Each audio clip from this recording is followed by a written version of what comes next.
Shalom saudara-saudariku yang dikasihi Tuhan. Salam jumpa kembali bersama saya dalam renungan harian Santapan Jiwaku.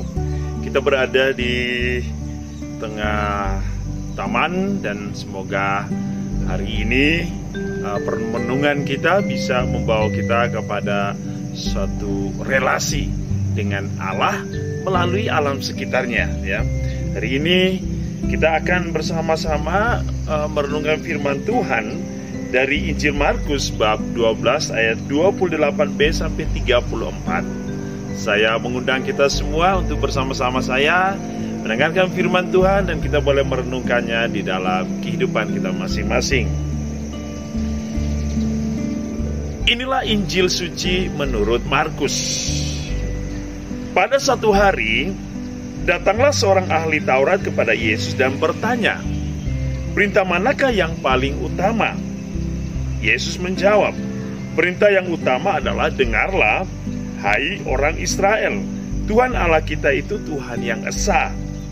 Kasihilah Tuhan Allahmu dengan segenap hati, dengan segenap jiwa, dengan segenap akal budi, dan dengan segenap kekuatanmu. Dan perintah yang kedua ialah, kasihilah sesamamu seperti dirimu sendiri.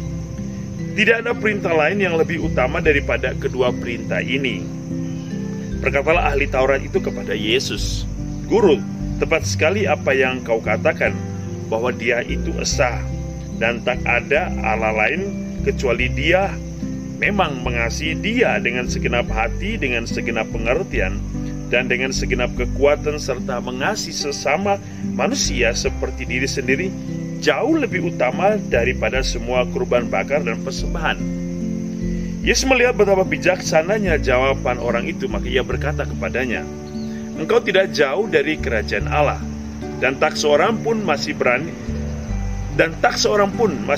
menanyakan sesuatu kepada Yesus. Demikianlah sabda Tuhan. Terpujilah Kristus.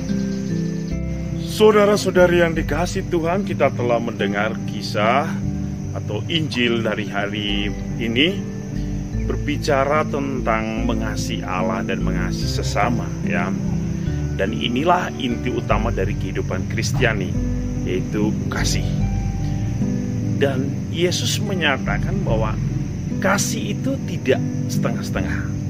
Kasih itu harus total, dengan segenap hati, segenap jiwa, segenap akal budi, segenap kekuatan. Inilah cinta yang sejati. Ini ada satu totalitas ya. Jadi apapun panggilan hidup kita, ketika kita dipanggil untuk menyatakan kasih itu, maka kasih itu harus total. Dan kasih itu harus benar-benar kasih yang bersumber dari Allah itu sendiri. Maka tadi kita mendengar hukum yang pertama adalah mengasihi Allah, yang kedua adalah mengasihi sesama ya. Berarti ketika kita mewujudkan kasih itu di dalam kesaksian hidup kita, kasih yang kita bawa atau kasih yang kita berikan kepada sesama itu harus punya dasar. Dan dasar dari kasih itu adalah Allah sendiri. Sehingga ketika kita menyatakan kasih kita, kebaikan kita, cinta kita kepada sesama, itu berarti kita mau membagikan berkat Allah, kasih Allah sebagai sumber dari segala kebaikan. Sehingga kasih kita yang kita berikan kepada sesama adalah suatu totalitas pemberian yang diwariskan atau diberikan atau yang dititipkan Allah kepada manusia. Sehingga mengasihi itu bukan satu pemberian dunia, bukan datangnya dari dunia, dan bukan warisan dunia. Tetapi kasih adalah warisan Allah. Sebab kasih adalah Allah, Allah adalah kasih. Di mana ada kasih, di situ ada Allah. Di mana kita menghidupkan kasih Allah, kita sedang membiarkan kehidupan Allah hidup di dalam diri setiap orang. Oleh karena itu, jawaban dari Injil hari ini sesungguhnya adalah totalitas ya.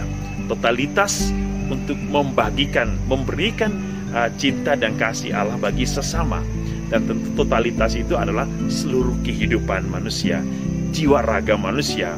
Maka ketika Yesus mengatakan bahwa kalau kita melayani sesama, itu melayani sampai akhir secara total. Seperti yang dikatakan oleh Yesus, aku datang bukan untuk dilayani, tetapi untuk melayani dan memberikan nyawaku bagi sesama. Berarti ada satu totalitas, ya. Melayani tetapi tanpa memberikan hidup kita secara totalitas, maka pelayan kita masih diragukan. Oleh karena itu saudara-saudari, inilah pelayanan yang sesungguhnya dalam kasih kita kepada sesama. Tuhan memberkati kita dengan berkat yang berlimpah, dalam nama Bapa, Putra, dan Roh Kudus. Amin.